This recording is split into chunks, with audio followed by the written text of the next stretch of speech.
здесь не случайно. Хотят родить и получить паспорт, чтобы везде путешествовать. Как уже есть, как только посмотреть.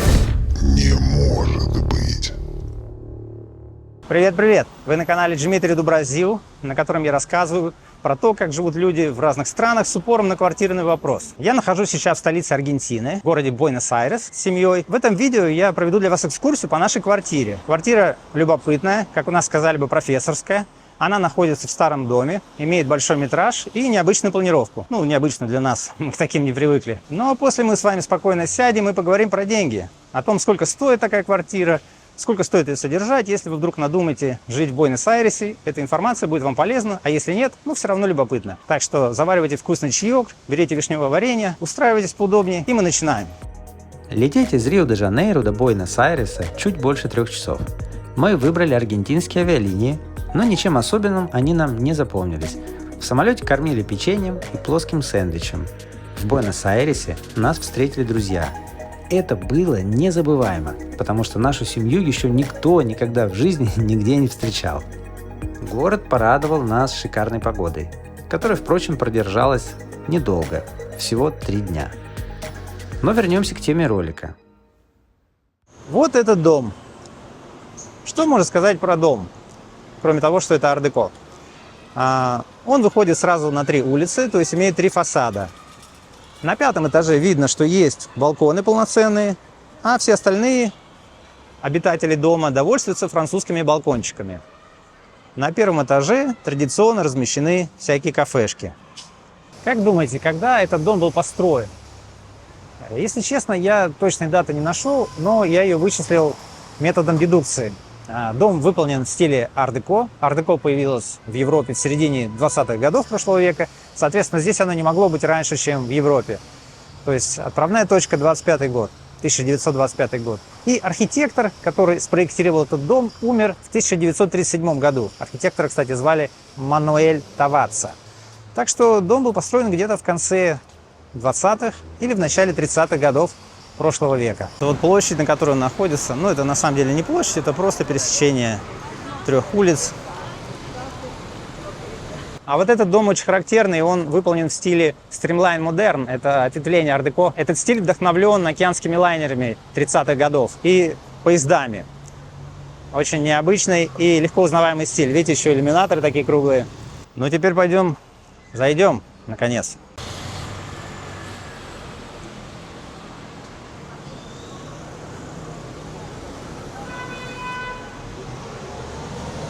Вот мы и пришли, вот наш подъезд. Обратите внимание, что здесь нет никаких магнитных замков, только ключики, только хардкор. В этом доме всего 12 квартир, и видите, как они интересно пронумерованы. Этажи и буквы. То есть у нас квартира 2D. Но попробуем зайти. Кстати, здесь не очень удобно заходить, особенно если у тебя руки заняты. Приходится тяжелую дверь толкать. Здесь еще один замок, который тоже невозможно открыть без ключа. Никаких, повторюсь, магнитных замков здесь нет. В подъезде этого дома лично мне бросаются в глаза 2 главные детали. Первая деталь – это вот этот вот почти что античный лифт. Кстати, фирмы Otis. Я раньше думал, что Otis – это швейцарская фирма, но на самом деле это американская фирма. И вторая деталь – это вот эта вот изумительная винтовая лестница, которая идет до самого верха. Обратите внимание, что никаких сеток здесь не предусмотрено. Видимо, считается, что жители данного дома не будут падать в лестничный пролет, потому что у них есть чем заняться в этой жизни. Так, продолжим осмотр подъезда. Тут у нас какое-то подсобное помещение, тут, наверное, портейру, ну, по-испански портеро, хранит, может быть, какой-то инвентарь. Тут, как я уже сказал, лифт, а здесь у нас какая-то тоже непонятная дверь. Давайте ее посмотрим. Ну, я-то уже понял ее предназначение, а вам покажу. Смотрите, здесь еще один лифт, тот же самый Otis, с такими шикарными дверьми Bostwick, раздвижными решетками. Его предназначение мы потом поймем. А теперь А, кстати, вот эта кнопка – это включить свет. Ну, давайте прокатимся. Механизм старинный, но надежный. Вот такой вот лифт. Это просто произведение инженерного искусства. Такая вот решетка, мы ее раздвигаем. Тут даже зеркальце есть. Привет, привет.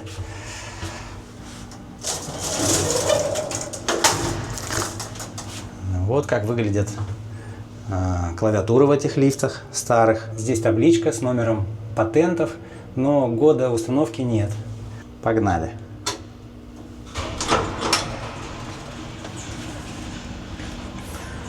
Едем, едем, едем.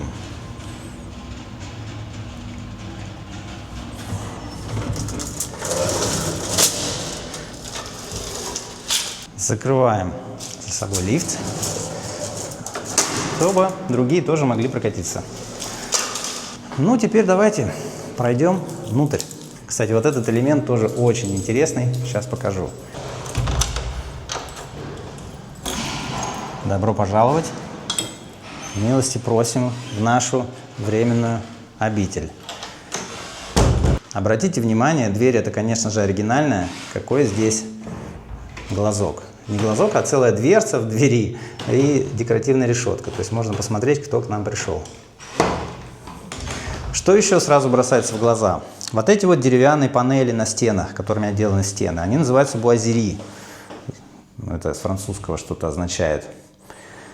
И здесь находится решетка радиатора отопления, не знаю какого. Водяного или масляного. В общем, если знаете, напишите в комментариях. Мы попали с вами в холл.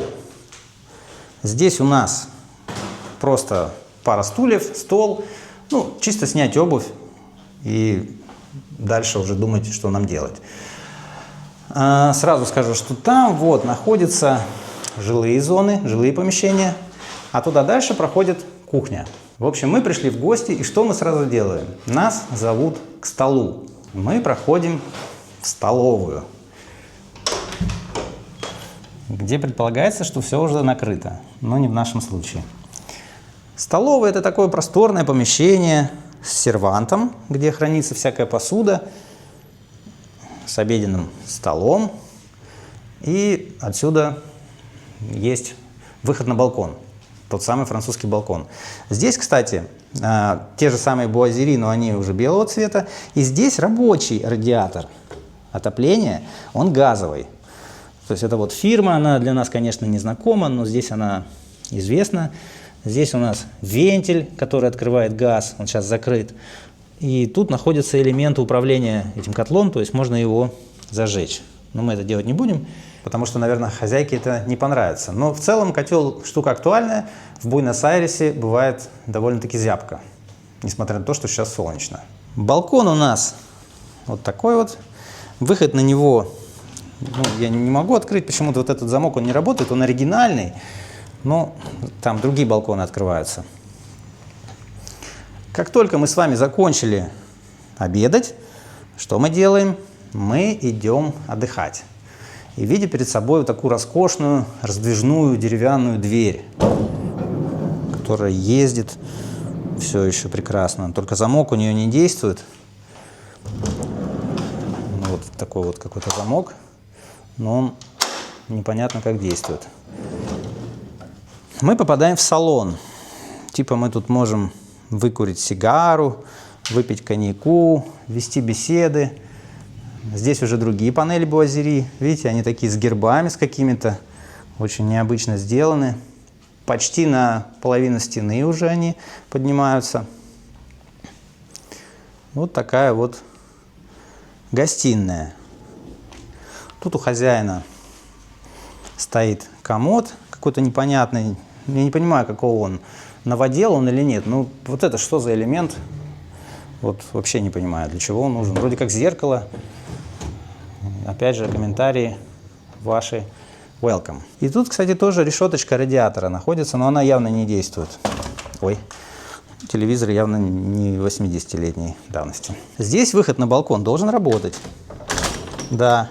Видите, замки какие? Вот такие вот штыри, они упираются в пол и в потолок. И мы можем выйти на балкон. Вышли, посмотрели и зашли снова в дом. Все, мы отдохнули, и дальше компании разделяются. Кто-то уходит домой через вот эту дверь, выходим в холл снова, а кто-то остается на ночлег. И здесь в холл выходит гостевая спальня. Давайте ее тоже осмотрим. Кстати, замки оригинальные, стопудово. Видите? Попадаем в такую просторную комнату, в которой живут Сусанна и Леонардо. Вот это сок шоколадный Леонардо. Вот такая комната. Там тоже есть радиатор газового отопления. Высокие потолки, вентилятор, шкаф на всю стену, явно новодел. Но паркет, я думаю, что вполне возможно, что оригинальный. Комната светлая. У нас есть выход на балкон.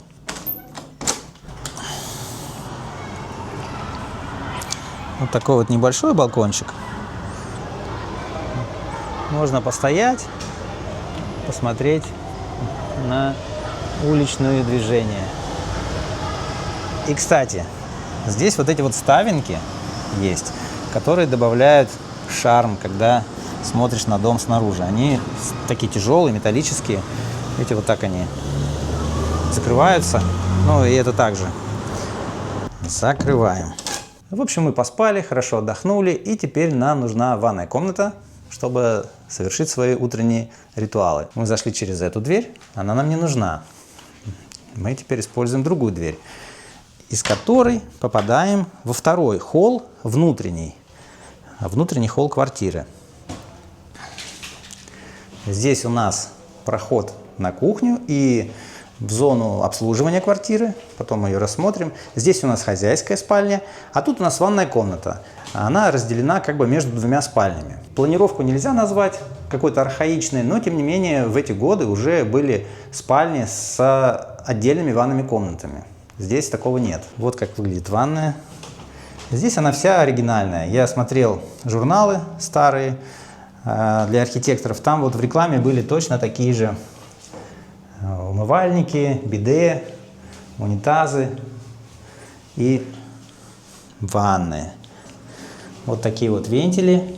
Это кальенте, ну, душ, и агуа фрия, фе, то есть холодная вода. Лейка, наверное, новодел. Окошко есть, то есть с вентиляцией тут все в порядке. Все открывается, все работает. Вот так все это выглядит. Огромная ванная. Здесь у нас шкафчик, где можно хранить всякие мыльно-рыльные принадлежности. А там у нас антресоли. Там можно поселить бабушку, как у Ильи Петрова в Вороньей Слободке. Выходим из ванной комнаты, попадаем снова во внутренний холл, и сюда же выходит хозяйская спальня. Тут все практически то же самое. Шкаф на всю стену, высокие потолки, просто покрашенные стены, две кровати. Ну, это хозяева так увеличивают спальные места для того, чтобы сдавать на Airbnb. Свой балкон, опять же, французский балкончик небольшой с растениями. Все работает, все открывается. Ничего, в принципе, особенного. Где же у нас кухня, спросите вы? В кухню можно пройти двумя способами. Можно воспользоваться вот этой дверью. Она ведет полностью уже в зону для обслуживающего персонала, потому что квартира у нас профессорская. А можем мы вернуться через эту дверь снова в холл. Помните, мы сюда заходили? Сейчас я вот так выйду, чтобы вам было понятно. И вот у нас дверь на кухню. Заходим на кухню. Вот как она выглядит. Кухня очень просторная. Вот это вот расстояние от стенки до стенки, оно больше, чем 2 метра. Что позволяет здесь такой расположить столик. Его называют как бы стол для повседневного приема пищи. mesa diaria. Ну, а здесь сама непосредственно кухня. Ну, кухня, понятно, новая, ничего интересного. Кроме того, что она большая и с такими вот вставками из толстого стекла, которые отделяют ее от других зон. Тут у нас бойлер, накопитель, 85 литров. Честно говоря, маловат. Маловат, в ванной особо не поплескаешься так, чтобы с оттягом. Ну а в конце кухни хозяйственная зона. Что здесь есть? Здесь у нас стиральная машина размещена. И обратите внимание, вот эта дверь, это выход из квартиры на самом деле. Если мы эту дверь откроем, то мы попадем вот в такой холл. И тут как раз виден лифт, тот самый, который я показывал вам в самом начале. То есть через этот лифт к вам приезжает горничная, поднимается, заходит в эту дверь, открывает ее своим ключом, попадает в квартиру, в кухню, делает свои дела, стирает, готовит, убирает. И вы ее даже, в принципе, можете не видеть, потому что она находится в своей зоне. Причем она может как приходящей быть, так и здесь проживать. Смотрите, тут есть свой звонок, и он очень симпатично звенит.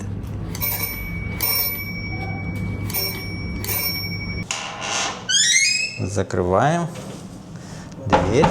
Кстати, обратите внимание, здесь у нас выход вентиляционный и световой колодец. Там сейчас какие-то работы проводятся.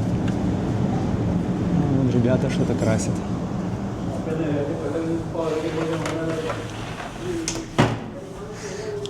А здесь механизм для сушки. Мне очень нравится звук, когда мы поднимаемся назад. Обычно они скрипят, эти механизмы, но здесь прикольно. Ну а теперь пройдем дальше, уже непосредственно в служебную зону квартиры, куда хозяева в принципе и не ходят. Здесь у нас туалет для горничной. Тут только унитаз и умывальник. Хотя есть еще, давайте зайдем, хотя есть еще душ, но это уже хозяева что-то придумали. Не знаю, для чего это. Окошечко есть, которое выходит в колодец световой. Вот здесь у нас вот эта вот комната, она закрыта, тут хранятся личные вещи хозяйки. Но я думаю, что это было техническое помещение изначально, что-то типа, может быть, прачечной. Ну, когда дом построили, там, в 30-х годах, стиральных машин, каких мы знаем, еще не было, поэтому было отдельное помещение, часто я видел в планировках, там располагалась прачечная, там стирали, гладили вещи хозяйские. Здесь у нас тоже зона для хранения, ну, тут всякие швабры, я думаю, должны храниться. Короче, весь инвентарь, который нужен для уборки квартиры. Там еще одна антресоль для бабушки. И здесь спальня для прислуги, спальня для горничной. Почему это спальня для горничной? Почему я так заявляю? Несмотря на то, что она довольно-таки просторная. Ну, потому что она находится в самом дальнем конце квартиры. Сюда идет уже, видите, такая плитка, а не паркет. И паркет здесь другой. То есть он такой как бы попроще положен. Видите, у него просто не лесенка, а вот такими досками. Тут живу я. Можно догадаться по моим бразильским тапочкам. Есть окошко. В общем, у всех со светом никаких проблем не наблюдается. Обогреватель есть. И высокие потолки.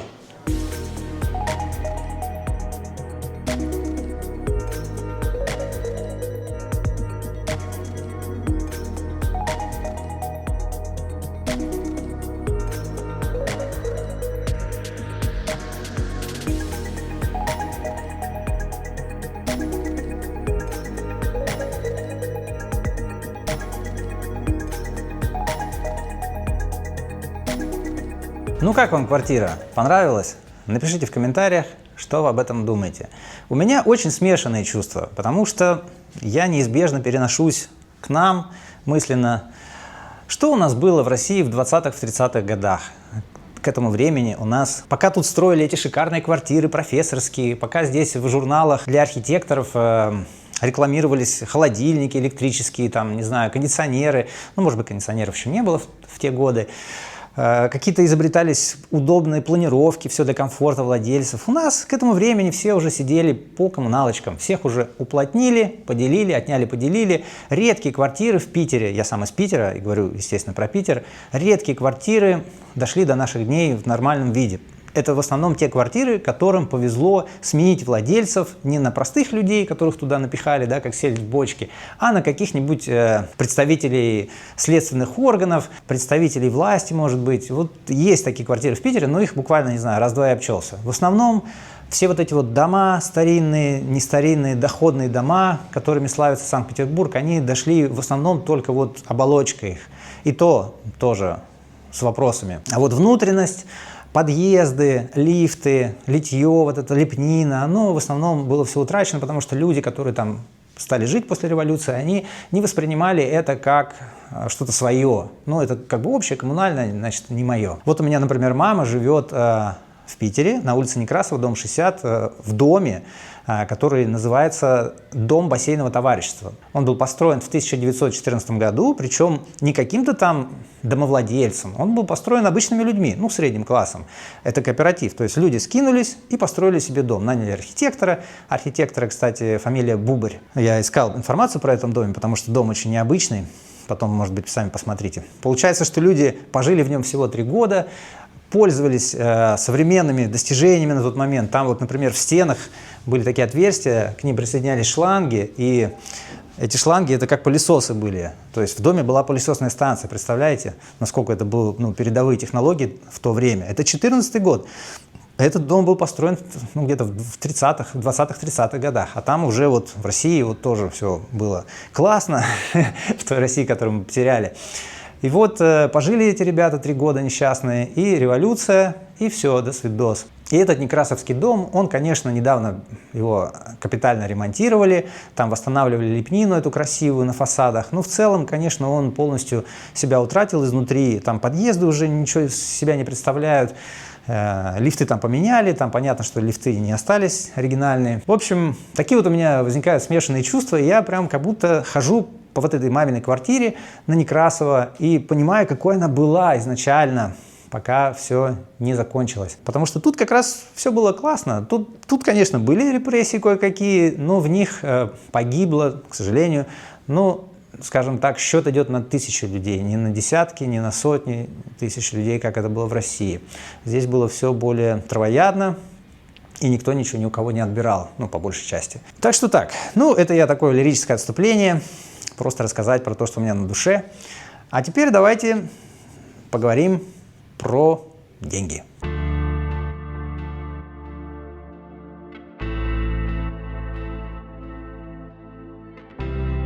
Как прекрасно снова вернуться домой. Привет из Рио-де-Жанейро. Прежде чем перейти к квартирному вопросу, поделюсь с вами своими впечатлениями от Буэнос-Айреса. Что понравилось больше всего? Перво-наперво это ощущение абсолютно европейского города от Буэнос-Айреса. Это просто какой-то Париж, Лиссабон или Барселона. До настоящей Европы, например, до того же Лиссабона, нам лететь 10 часов из Рио-де-Жанейро, до Буэнос-Айреса лететь всего 3 часа, и ты уже в Европе, которая у нас есть фактически дома, наслаждаешься этой прекрасной архитектурой, этим прекрасным ощущением от абсолютно, повторюсь, европейского города. Второй момент – это гастрономическое разнообразие. Очень много всяких заведений, много кафешек, и для Бразилии, для нас, для бразильцев, очень актуально то, что почти в любом кафе, в любом заведении, если ты заказываешь капучино или латте, то тебе приносят настоящий капучино или латте, к которому мы все привыкли в России. То есть с густой пенкой, такой вкусный, без горечи, без всего. Особенно нам запомнилось, конечно же, то, что в Буэнос-Айресе есть несколько заведений с русской кухней. В Бразилии, по крайней мере в Рио-де-Жанейро, этого нет, а там сразу несколько мест, куда можно сходить и отведать оливье, борща похлебать и даже селедку под шубой. Пробуем легендарную селедку Селедка под шубой из Буэнос-Айреса. с черным хлебом настоящим, по-бородински. Чтобы Вкуснее, чем в России. Ну, на завтрак мы лакомились сырниками. В общем, отлично провели время. Для тех, кто будет в Буэнос-Айресе, мы были в таких заведениях, как Иван Хуан и Бабалу. Ну, легко гуглится, если захотите, рекомендую посетить. Да, кстати, чуть не забыл. Мясо аргентинское. Слышал, что это просто что-то внеземное, что это невероятно, обязательно стоит попробовать. Ну, действительно, мне было очень интересно. И я попробовал, ну, мы все попробовали закусить аргентинским мясом, стейками. Ну, я вам так скажу, что это то же самое, что и бразильское мясо. Никакой разницы я не заметил. Даже, возможно, мне в Бразилии больше нравится. Ну, в Аргентине тоже очень вкусно, но никакого космоса не увидел. То есть в Бразилии мясо не хуже, чем в Аргентине. Ну и третье, мне лично запомнилось то, что в Буэнос-Айресе очень классные детские площадки. Они большие и сделаны с фантазией. И у них есть такая фишка, они все находятся в основном за такими оградами, за заборами. Это очень удобно, потому что ты заходишь, открываешь дверь, заходишь на территорию детской площадки, закрываешь за собой дверь, там даже на засов, и спокойно сидишь, смотришь, как твое чадо бегает по площадке, и оно никуда не выбежит неожиданно, там, ни на какую дорогу. А что не понравилось? Прежде всего не понравилась погода. Мы прилетели 1 мая, это здесь у нас середина осени, я напомню, что мы находимся в южном полушарии, и в принципе уже прохладнее, чем летом аргентинским, бразильским, но все еще все-таки не зима. Но тем не менее, когда мы прилетели, 3 дня было солнце, 3 солнечных дня подряд мы наслаждались городом, катались на туристическом автобусе, гуляли, тусили на детских площадках, просто получали огромное удовольствие. Но через 3 дня все закончилось, потому что похолодало и начались дожди. И в нашей квартире, где не было отопления, ну там стояли обогреватели электрические, ну, было дико холодно. Ну, может быть, для тех, кто живет в Буэнос-Айресе, уже привык, и это не дико холодно, но нам было холодно. То есть такое стылое, зябкое ощущение. Это вообще ненормально. Это мне даже напомнило, как будто мы живем в Питере, в прекрасном городе, с архитектурой, с всякими заведениями, с кафешками. Все круто, но дома нет отопления, а на улице поздняя осень. То есть стали бы жить в таком городе. Конечно, я думаю, что можно это как-то решить, можно сделать кондиционеры, запустить их на обогрев. Может быть, вот этот котел можно было бы запустить, который там был, газовый, он бы как-то протапливал комнату. Но все равно вот нет центрального отопления там, где оно очень сильно не помешало бы. Не получается променять борщ, сало, оливье, которые есть в некоторых местах в Буэнос-Айресе. Не получается променять это ощущение шикарного европейского города, не получается променять вот эти детские классные площадки на погоду, потому что в Рио-де-Жанейро, ну вот я здесь живу, я говорю за Рио прежде всего, ты круглый год ходишь вот в футболочке, в шлепках, в шортах. Да, бразильской зимой немножко так более прохладно, но в чем это выражается? Это выражается в том, что пол в доме, если он плиточный, он такой становится прохладненький, и очень приятно по нему ходить босыми ногами. Прям ножки ставишь на пол, вот я сейчас ставлю, прям так приятно, прохладненько. Ну, можно иногда одеть тапки. В Аргентине, конечно, все по-другому. Там это как бы без носок теплых, там без тапок ходить нереально. Вот мы такие бразильцы приезжаем, и нас пытают холодом. Ну, то есть вот не получается променять все плюсы Буэнос-Айреса на погоду. Да, я подозреваю, что очень круто приехать в Байрес летом и на несколько дней, может быть, на неделю, на 2, и реально классно провести там время.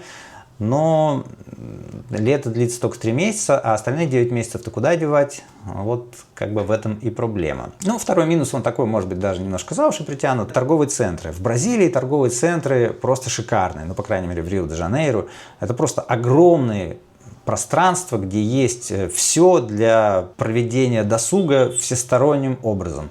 Огромные комнаты для детей. Не комнаты даже, не знаю, пространство, опять же. Огромные комнаты матери и ребенка. Там много столиков, чтобы поменять подгузники ребенку, например, чтобы помыть ребенка. Ванночки есть с душами, с лейкой. В Аргентине этого я не встретил. Мы были в нескольких торговых центрах, но и сами торговые центры, они такие маленькие, стиснутые какие-то. Это не то, что прям супер такой минус, но вот, например, моя супруга это заметила, ну и я, в принципе, заметил. Ну и, в принципе, наверное, и все. То есть я больше ничего такого страшного не могу сказать про Буэнос-Айрес, какого-то негативного. Про цены упомяну. Цены, раньше, говорят, они были супер дешевые, если у вас был доход в валюте, да, в долларах. Сейчас цены как минимум такие же, как в Рио. Ну, даже, я думаю, что повыше, процентов на 20, может 25. Но мы особо не шопились. Я говорю в основном про кафешки, куда мы заходили завтракать, обедать или ужинать. Вот, собственно, и все, что я хотел сказать, какие у меня впечатления возникли от поездки в Буэнос-Айрес. После Буэнос-Айреса мы поехали в Сантьяго, и там мы просто столкнулись вообще с диким холодом, и оттуда сбежали снова домой в Рио-де-Жанейро, где я сейчас и нахожусь. Ну все, теперь можно поговорить про квартиру, в которой мы жили, сколько стоит ее купить, сколько стоит ее арендовать. Вот наш прекрасный город Буэнос-Айрес, Париж латиноамериканский. Мы жили в районе Реколета, вот этот вот район. Всего, насколько я понимаю, в Буэнос-Айресе 3 таких приличных района, где в основном все селятся оттуда, кто прилетает. Это наша Реколета, Палермо и здесь район Бельграно. Кстати, обратите внимание, что аэропорт Буэнос-Айреса, один из 2 аэропортов, вот мы сюда прилетали, находится прямо в центре города. Очень удобно. Но, с другой стороны, это не позволило мне запустить дрон, потому что, по сути, мы жили в запретной зоне, там нельзя типа летать. А мне надо-то было всего 30 метров, то есть я никому бы не создал, конечно, никаких проблем, но дрон отказывался взлетать вообще никак. Я зашел на сайт Зона Проб. Это такой типа сайт по недвижимости, и приложение такое есть, где можно посмотреть, что вообще в Буэнос-Айресе можно купить или снять. В районе Реколета, в этом самом, я это отобрал квартир 20, посмотрел, сколько они стоят, а потом стал спрашивать хозяйку нашей квартиры, сколько стоит ее обслуживание там в месяц, в год, и она подумала, что мы, возможно, хотим купить квартиру, и сказала, что такая же точно квартира, но только выше 2 этажами продается. И она стоит $220 тысяч. Ну, то есть, по сути, это и ответ на вопрос, сколько стоит наша квартира, если вы соберетесь ее купить. Около $220 тысяч. Надо сказать, что у меня примерно такая же сумма и получилась, когда я сам проводил разведку, аналитику в этом приложении. 100 метров, $220 тысяч, в принципе, неплохо, но нужно учитывать то, что нету гаража. То есть машину надо ставить где-то на улице или на парковке. В общем, такое вот неудобство. Ну, дом потому что старый, но зато реально такой столетний дом, красивый, арт-деко. Что касается аренды. Точно так же я залез на этот сайт, выбрал оттуда по фильтру Реколета минимум 90 квадратных метров, 25 квартир. Составил из них такую табличку: аренда, ежемесячные расходы, но, скорее всего, они без счетчиков. Потому что никто же не знает, сколько вы будете жечь электроэнергии. Итоговая сумма, метраж и как бы удельная стоимость за метр квадратный. У меня получилось, что в среднем в Реколете стоит снять квартиру $2367. Ну, это как бы с коммунальными платежами, но, скорее всего, повторюсь, без счетчиков. Средняя цена $17, почти $18 за метр квадратный. Я думаю, что эту квартиру можно на долгий срок снять где-то в районе $2-2,5 тысяч. Ну, вот мое такое мнение. Если кто больше разбирается в этом, буду рад узнать более приближенную цифру. Кажется, на этом месте ролик можно и заканчивать, потому что мы с вами прогулялись по квартире. Я рассказал вам, сколько она стоит при покупке, при аренде.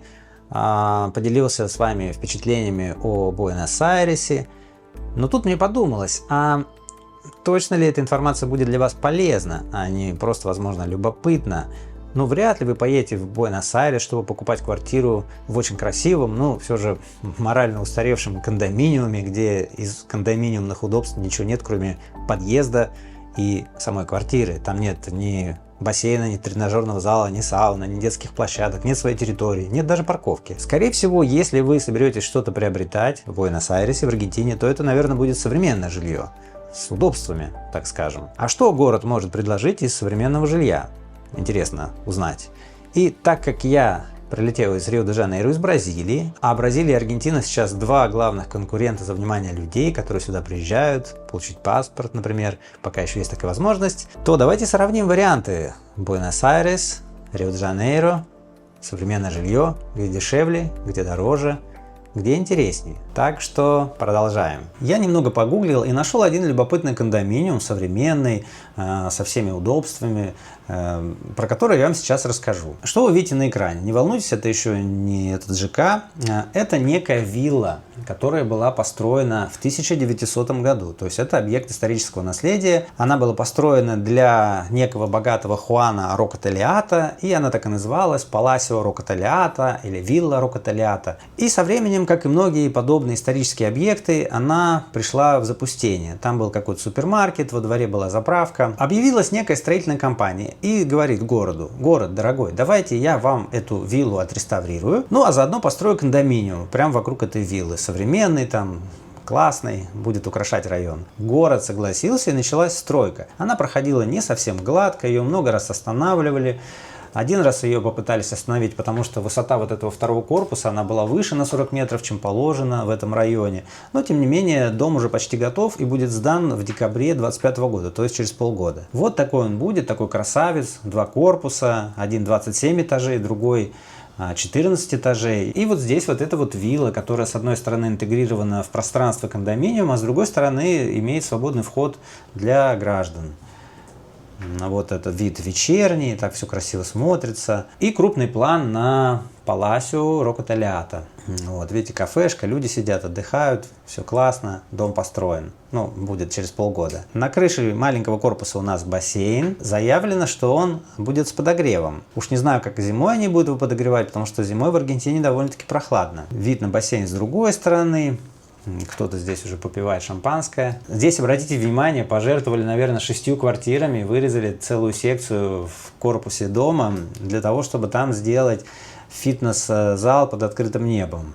Вот еще раз общий вид на дом, как он красиво выглядит. Что касается планировок. В доме есть студии, есть однокомнатные квартиры, есть двухкомнатные и трехкомнатные квартиры. Кстати, в Аргентине, если пишут, что квартира трехкомнатная, то она двухкомнатная. Просто они считают за одну из комнат вот эту вот зону столовую и гостиную. Такой вот интересный факт, сам недавно узнал. Ну, двухкомнатная квартира, ничего особенного, 2 туалета. Один туалет расположен в мастер-спальне, а другой туалет как бы общий.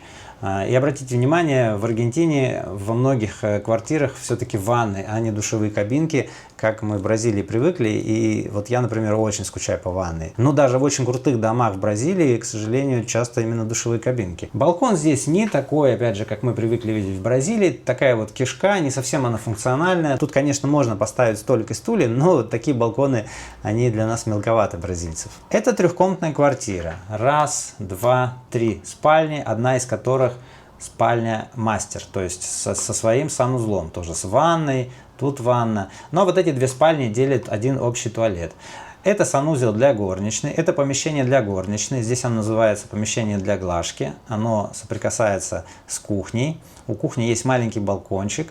Здесь есть еще гостевой туалет. В Бразилии тоже это частая тема. И еще из интересного, так же как в той квартире, в которой мы с вами сегодня гуляли, здесь кухонная зона отделена от обеденной зоны. То есть, чтобы накрывать на стол, нужно идти через всю квартиру. Еще одна визуализация, на которой, в принципе, видно, что это хоть и действительно классный современный кондоминиум, но у него совсем небольшая территория. Они, видите, пытаются ее увеличить всеми способами, в том числе за счет этой секции. Но по факту все равно это как бы люкс-люкс, но не прям совсем уж люкс. И в пользу того, что он не прям совсем уж люкс, говорит то, что тут есть и студии, и однушки. То есть минимальный метраж тут чуть ли не 30 метров квадратных, жилая площадь. Ну а теперь по ценам. В эту табличку я внес 3 квартиры из Паласио Рока Талиата разного метража и разной этажности, а также 3 квартиры из разных бразильских кондоминиумов разной степени готовности. Ну, давайте начнем сначала. 86 метров, двухкомнатная квартира на 20 этаже будет стоить практически $5000, $4800 за метр квадратный, 32 миллиона рублей, ну или 412 тысяч долларов. Довольно существенная сумма, если честно. Немножко увеличиваем метраж и уменьшаем этажность, и мы получаем стоимость даже дешевле немного, то есть 114-метровая квартира будет стоить $4500, еще чуть-чуть увеличиваем метраж и спускаемся совсем низко на 5-й этаж, и мы существенно выигрываем в цене, у нас уже $3766 за метр квадратный или 41 миллион рублей за очень большую квартиру, 130 метров, это вам не шутка, ну хоть и на 5-м этаже. Один нюанс, несмотря на то, что я пририсовал здесь парковочные места ко всем 3 квартирам в этом кондоминиуме, парковки не входят в квартиру, их надо докупать отдельно, и стоят они по $40 000 за машиноместо. Соответственно, сюда я просто прибавил стоимость машиномест, ну, поднял немножко цену и все посчитал, все цифры посчитал, как для квартиры с парковкой, потому что, чтобы сравнивать с бразильскими квартирами, если мы покупаем в Бразилии квартиры таких метражей, ну, существенных таких, от 80 там, метров, даже 50, от 60, то там, ну, всегда будет как минимум одно парковочное место. Иногда, да, их тоже приходится покупать отдельно, но в основном все-таки они уже входят. А зачастую и 2 парковочных места на квартиру, ну, там и 3 бывает. Вот такие цены. В эту табличку я не включил студии и однушки. Они тут тоже присутствуют. Студия стоит за метр квадратный $3200, а однушка получается даже дороже, чем вот эта вот 86-метровая квартира. То есть у нее уже идет за $5000 за метр квадратный. Ну и что же я припас из Бразилии? Что мы можем прикупить за эту же сумму? Или может быть даже у нас что-то останется, или у нас не хватит этой суммы в Рио-де-Жанейро, в Бразилии. Вот эти 2 кондоминиума, On the Park и Endless by Etsa, они находятся на пенинсуле, в районе, который считается самым лучшим районом в Рио-де-Жанейро для жилья. Ну, для спокойного, скажем так, жилья. Там нет особо такой мега-движухи, там все очень спокойно, зелено и тихо.